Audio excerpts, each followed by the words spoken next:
So we have to be very careful to get away from such behavior, uncovetedness. We have to practice this. Мы должны быть очень внимательны, чтобы не попадаться на уловки вот этого ума, да, и не вести себя таким образом. And stealing of objects is one thing. Also there is stealing on higher level. For example, there is a very good idea. Но воровство на материальном уровне это еще одно дело. Но можно делать это на более высоком уровне. Например, своровать какую-то идею. Which I had no such idea, and other person has expressed this idea, which is very useful, very wonderful. Then what I will do, I will record this in my mind, and when I go to other place, then I can project this as my own idea without mentioning. Ну, происходит таким образом, что, например, человек слышит чью-то хорошую идею, и он ее запоминает, она ему понравилась. Он приходит куда-то в другое место, к другим людям, ее воспроизводит, не называя того, кто является ее источником. It's like in a scientific world. Yes, scientific world, spiritual world. Suppose all that what I am teaching to you, I have learned from my master. Everything and examples and everything. So many years listening, learning, practicing and all this. Suppose if I don't mention, and I will project as if I am transmitting all this wisdom and not mentioning my master or higher masters and all these things. So then this is also covetedness on the intellectual level. Например, Ананта Кришна очень долгие годы изучал все эти знания от своих учителей, от высших учителей, постоянно у них все это узнавал. И если, например, он скажет, что это его личные, да, мысли, то вот это будет соблюдение этого принципа. И это будет воровство на интеллектуальном уровне.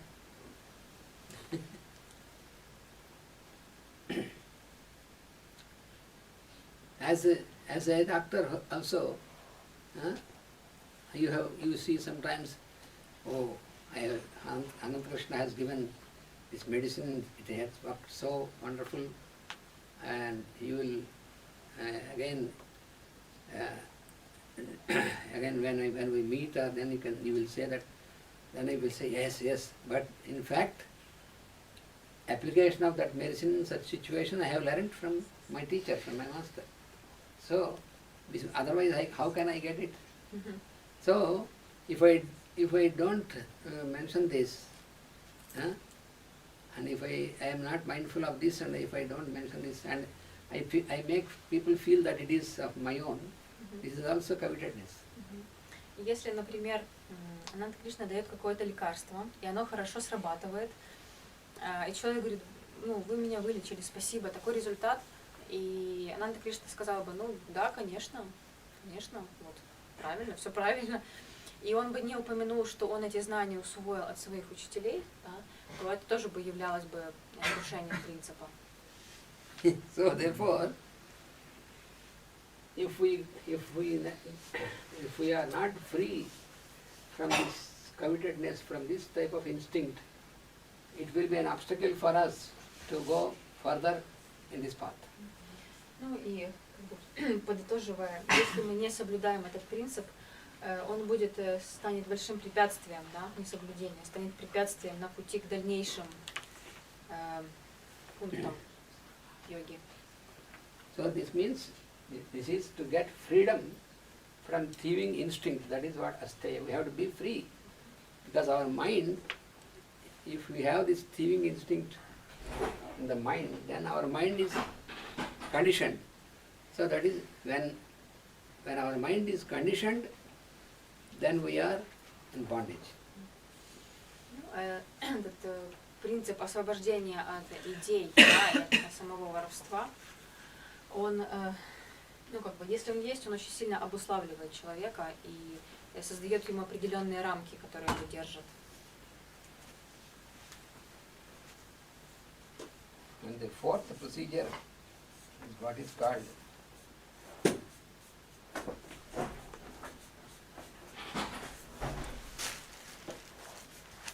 brahmacharya. И четвертый пункт ямы – это брамачарья.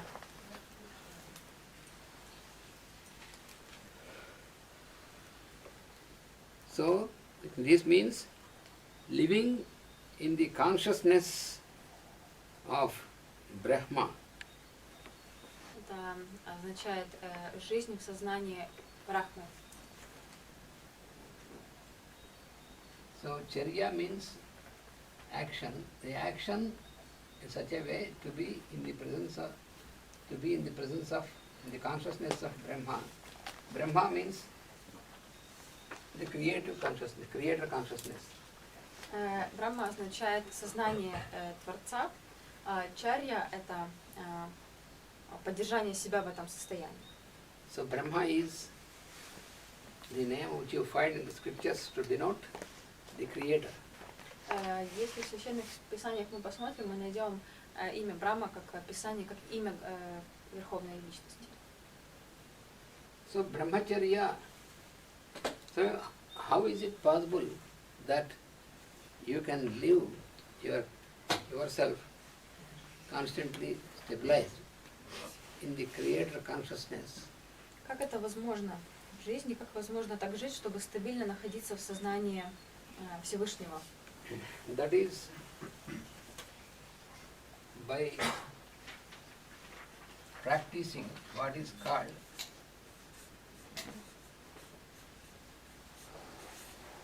purity of sex. Это достигается таким путем, который называется чистота. Sex, you mean like Yes, sexuality. Да, ну, как бы чистота секса, да? То есть, That means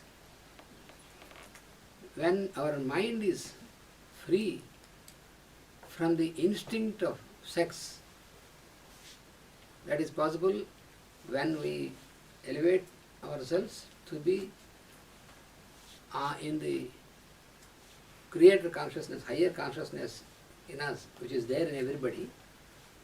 So, the instinct of sex it belongs to the lower layers of our consciousness. Я бы сказала, это как целомудрие, поддержание в себе состояния целомудрия. И для того, чтобы находиться в вот этих высших энергиях Всевышнего, важно освобождать себя от инстинкта, да, привязанности к противоположному полу, потому что это относится к низшей природе, которая задерживает нас на вот этих низших уровнях. That doesn't mean that in your life you have to completely eliminate sex at all, the sexual life. Это не значит, что мы в своей жизни должны полностью исключить близость, физическую близость. But we have to understand the purpose of this. Но мы должны понимать цель этого. And how it is to be attended according to the law of nature. И как это должно производиться согласно законам природы. So when we properly understand its purpose in nature, then it is possible for us to get out of the instinct. Если мы четко, хорошо понимаем цель природы, которая закладывает в нас этот инстинкт, мы можем освободиться от неправильного использования этого. Because the aspect of sex also is provided by nature only. Потому что этот аспект сексуальный, он точно таким же образом дан нам природой. Just like food and drink and sleep, all like this is also provided. Как еда, как питье, как сон. Это такой же аспект жизни. But we are not expected to make misuse of any of these aspects. Но природа от нас не ожидает, что мы будем неправильно использовать эти данные возможности. Да. For example, you take about food. So, when we take food to fulfill the need of the body, например, если мы употребляем еду для того, чтобы удовлетворить какие-то потребности тела, then it is right action. тогда тогда это правильный поступок. But if you take food because of your instinct in the mind to eat, Но если мы делаем это, потому что у нас ум инстинктивно хочет, then it becomes a misuse. тогда мы превышаем наши полномочия, скажем так, и мы едим не с целью того, чтобы просто удовлетворить тело, наполнить тело. So it is where it is wrong, where is the mistake is in the mind, not in the food. Так на самом деле сама ошибка, она заключена не в еде, а в нашем уме. Because food is a need, a necessity to sustain our body, but it will be indicated by the body itself in the form of hunger. Потому что сама еда – это то, что дано нам для того, чтобы тело поддерживать. И когда тело будет голодное, оно само даст нам об этом знать. We have to discriminate between the need and desire. И мы должны хорошо понимать, различать, что такое потребность, а что такое желание. So food is a need Еда – это потребность. when it is indicated by the body. В тот момент, когда об этом нам говорит тело. But it becomes a desire when it is not indicated by the body. Но But still you want to eat. в тот момент, когда, но тогда, когда это не потребность тела, это становится желанием, а не потребностью. We have to understand that needs belong to the body and desires belong to the mind. Мы должны различать, что потребность принадлежит телу, а желание принадлежит уму. Needs are few Потребностей немного. and needs are common for all the beings. Они весьма обычные для всех, общие для всех живых существ. But desires are endless, infinite. Но желания, они не имеют конца, они бесконечны. Need is something when it is indicated, when you attend to the need, then within a short time, then it is fulfilled, it's complete. Потребность, она удовлетворяется за какой-то короткий промежуток времени. Вот она удовлетворилась, и все, и как бы все нормально. When you are hungry, then when you have the food, so after certain quantity of food, then your body will not feel any more hungry. That means its need is over. Ну, если мы голодны, то каким-то небольшим набором продуктов мы можем удовлетворить свою потребность. So need will be fulfilled, satisfied. Need will be fulfilled and completed. And once again, if the body needs, then only it will indicate, the body will indicate. So, in the same example, when once you are hungry, you have taken food, the required quantity, and then when hunger is over, then it is indication that there is no need anymore. And once again, when the body needs, it will create hunger. So you will be clearly, you can know, according to the indication, so this is the need. Тело само нам регулярно показывает и проявляет то, что мы голодны. Мы голодны, мы поели, проходит какое-то время, тело опять нам ощущениями скажет о том, что нам надо кушать. И так оно повторяется постоянно. И это является потребностью. То, что нам говорит тело. But after being satiated, still you want to eat because it is very tasty, then it is the activity of the mind, not to the body.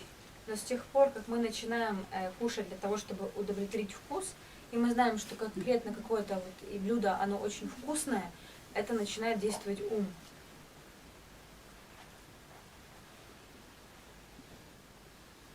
So, what is needed is for the body, but what is desired, it is by the mind. So, this is the point of discrimination between need and desire. То, в чем мы нуждаемся, удовлетворяет нашу потребность. А то, чего мы желаем, жаждем, оно удовлетворяет ум. Similarly with drink, when we are thirsty, then body indicates that we have to drink. But you cannot go on drinking because the body doesn't need so much. It needs certain quantity, and then it stops, and then you have to stop. Точно так же ситуация обстоит с питьем. Если человек чувствует жажду, он выпьет какое-то количество воды. Но он не станет пить постоянно, потому что телу это не надо. Оно напилось, и все нормально, и потребность удовлетворилась. So you need not eat or you need not drink when it is not needed or required by the body. С этого следует, что не стоит кушать или пить тогда, когда в этом нет запроса тела. If you continue with the drink also like this, which is not required and not required at that time, not required drink, that means it is all the activity of your mind. Your mind is steering you to drink or to eat when it is not required and something not required. This is all desire. Если мы продолжаем кушать и пить в тот момент, когда мы уже сыты, тогда это все идет от ума. То есть ум нам диктует, что нам надо покушать или выпить, потому что это вкусно. Can I ask you something? There is a notion, an idea that a person should drink like 2 liters of water per day. It's a very popular idea. Generally, certain minimum quantity of water is required, but then also you have to observe the indication from your body. That is also important. Because if you are really following this, your body will definitely indicate you. So, first importance is the indication from your body. Unless a person is sick, some person who is sick in the mind, which we are going to study in homeopathy, some person, he doesn't feel like drinking even though he feels thirsty. So that is ill health. So leaving this, normally the body has certain requirement. The body gets adjusted with the heat and all these things in the atmosphere. So the body will regulate all this and then it indicates us. That is important. Я вот после объяснения с водой, я спросила насчет того, что нам часто говорят, что надо выпивать 2 литра воды в день. И говорю, ну так ли это? Ну, потому что 2 литра не каждый может. Он говорит, что все показывает тело. Вы пьете, и если тело вам говорит пить дальше, вы пьете. Если нету этого позыва, то пить не надо. Многие люди вообще без желания заставляются. Да, то есть он говорит, зависит от жары, от температуры, от многих внешних факторов, которые влияют на тело. Поэтому сложно сказать, что 2 литра это как бы норма, да, для человека. То есть только тело может сказать индивидуально как-то. And similarly also with work and rest, a balance between work and rest. И точно так же вот это касается баланса работы и отдыха. So rest or sleep is also a need for the body. So after certain amount of work, for certain amount of time, then body needs some rest and some sleep. So you have to attend. You should not suppress this. You should not postpone this. But at the same time, if you want to sleep for pleasure, some people, even this is enough, but still for pleasure they want to sleep because today is a holiday. Let me sleep the whole day. That is not correct. То же самое касается режима отдыха и сна. Естественно, после работы телу нужен отдых. И мы должны чередовать это и отдыхать. Но в случае, когда человек хочет спать ради удовольствия, например, у него выходной, и он хочет отлежаться в постели, тогда это будет уже неправильное использование функции отдыха. It is only a lazy mind that makes us feel that now I have no work. That is not true. We can do some good work, either at home or anywhere. So we try to convince ourselves, that is what our mind acts like this. It tries to convince us, you have no work, you can sleep more, like this. You need not sleep less, you need not sleep more. Sleep how much is required for the body. Ленивый ум, он старается нас убедить в том, что у нас нет работы. У нас в выходной день нет работы. Хотя при этом всегда найдется то, чем можно заняться на выходных. И здесь тоже нужно соблюдать баланс. Не спать меньше, чем нужно, но и не пересыпать, не спать больше нормы, той, которая требует тело. There is a sort of sickness in the mind in the form of what is called self-pity. Есть определенная такая как болезнь ума, и она называется самосожаление, как бы жалость к себе. That makes the person feel that he is very much tired. И это заставляет человека думать, что он очень устал. The fact is, it is not the work which makes you tired, but it is your mind which makes you tired. По факту в таком случае не работа делает человека уставшим, а ход его мысли, его ум заставляет его чувствовать себя уставшим. So these are the needs.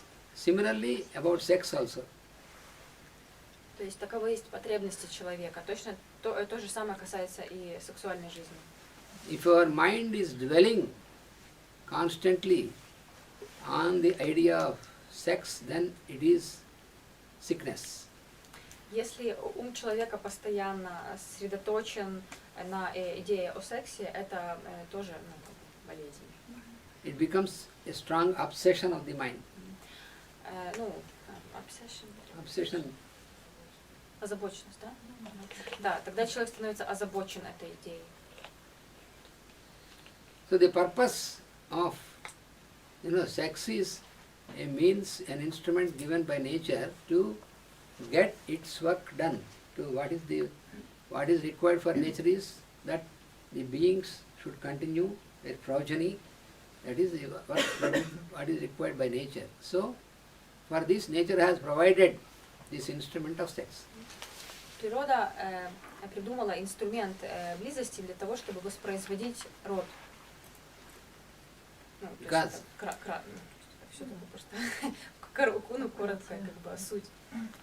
Because what we find the difference of male and female is only at the level of body, not at the level of soul. You cannot discriminate whether this is male soul or female soul. That is not like that.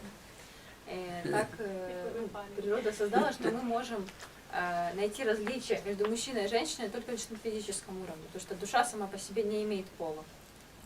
So if you are more nearer to that inner light, the soul light, so you get into soul experience, then you don't have, you will be always, you can be together, you can be free, but you are affected by these lower instincts. So your mind is not conditioned by this.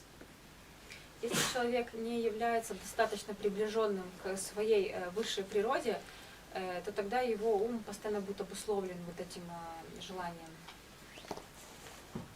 So purity of sex is to be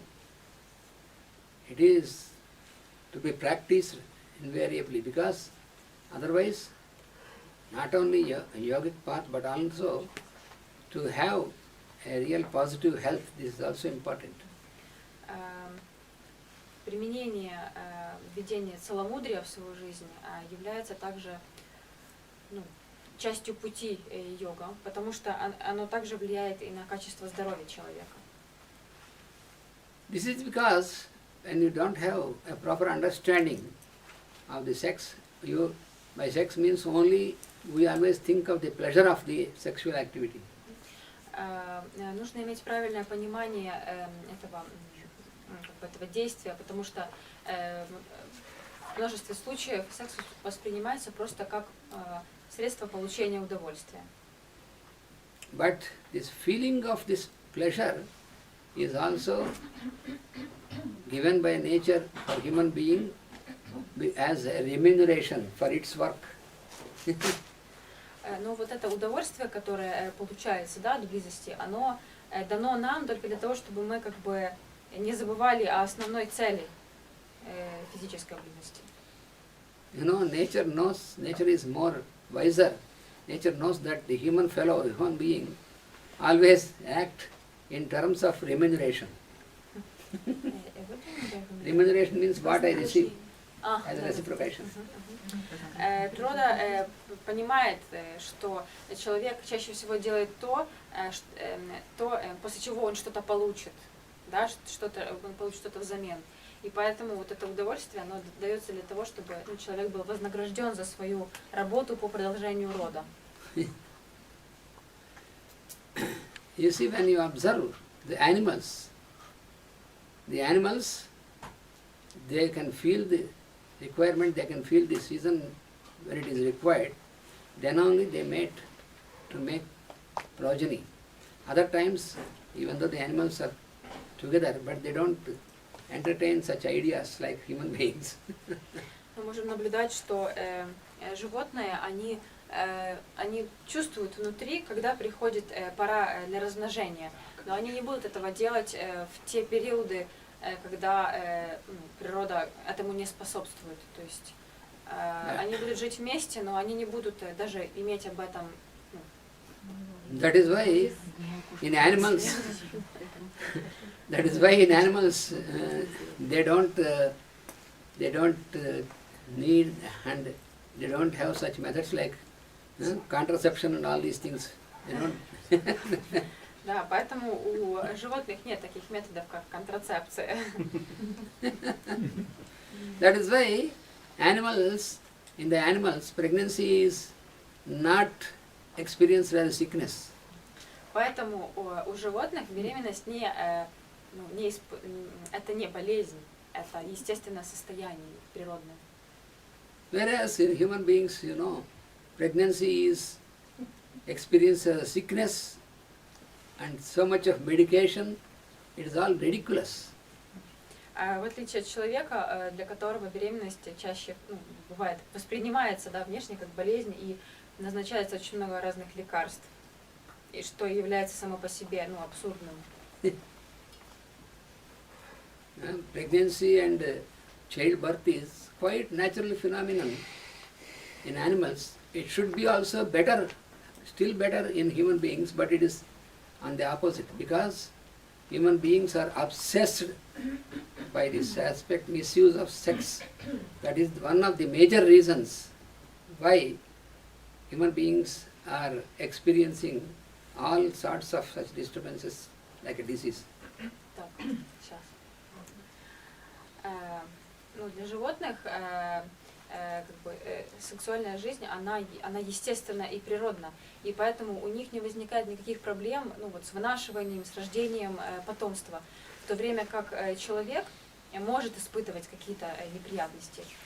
И это происходит потому, что человечество неправильно использует эту функцию, превышая свои полномочия, да, из-за желаний.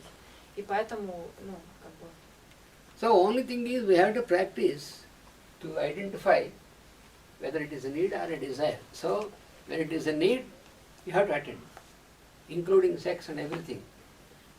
If it is only desire in your mind, then you have to not suppress it, but make it eliminated by evaporation, like sublimation, not suppression. Мы должны четко различать, где есть потребность, а где к нам приходит желание. Потребность мы удовлетворяем, а желание мы не подавляем, но оно должно испариться и уйти естественным образом. А как оно должно уйти? What should we do to evaporate a desire? That means when you have